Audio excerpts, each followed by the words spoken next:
Bom dia, meu nome é Matheus, sou do curso técnico em administração e hoje eu vou falar para vocês as 3 leis de Newton.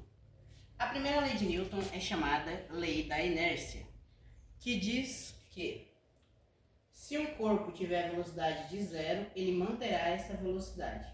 Agora, se ele tiver uma velocidade acima de zero, ele manterá essa velocidade nesse movimento, o famoso movimento retilíneo uniforme. E ele manterá sua velocidade se não for sujeito às outras forças. Vamos ao exemplo prático. Imagine que esse carro tem uma velocidade de zero, ou seja, ele está parado. Porém, quando eu ligo esse carro, eu coloco um limite de velocidade de 60 km por hora, por exemplo. Eu vou manter essa mesma velocidade, caso não tenha forças externas. Se uma possível força externa vier interferir, eu irei para frente. Ou seja, essa força externa vai me empurrar para frente.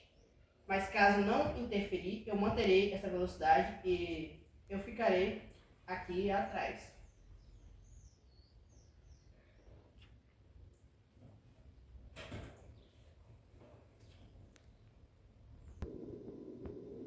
Vamos agora para a segunda lei de Newton, a lei da dinâmica.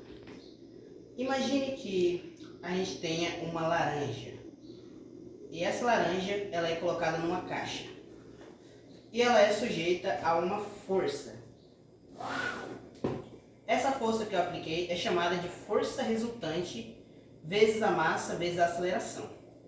A força resultante é a soma vetorial de todas as forças aplicadas no corpo. Ou seja, quando eu apliquei essa força nesse corpo, ela foi somada, todas as forças foram somadas e foram aplicadas nesse corpo. Agora eu falarei para vocês a última lei de Newton, a terceira lei de Newton, que é a lei da ação e da reação, o princípio da ação e reação. A força de reação deve ser equivalente à força de ação. Essas forças, elas não são equilibradas quando estão em corpos diferentes.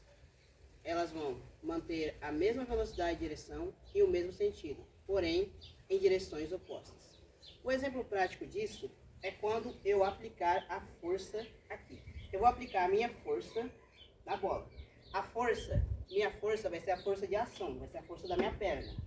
A bola vai ter a força de reação, que ela também vai aplicar uma força. Eu aplico a força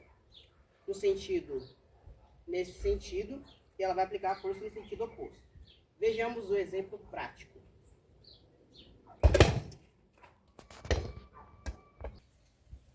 Segundo exemplo prático. A força que eu vou aplicar aqui vai ser a força de ação. Ou seja, a força de ação vai ser a força quando eu for chutar. E a bola, ela vai aplicar uma força contrária, uma força de reação.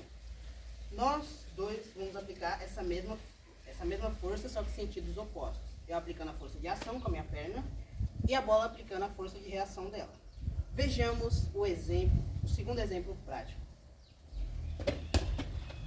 Viram? Ela voltou para mim.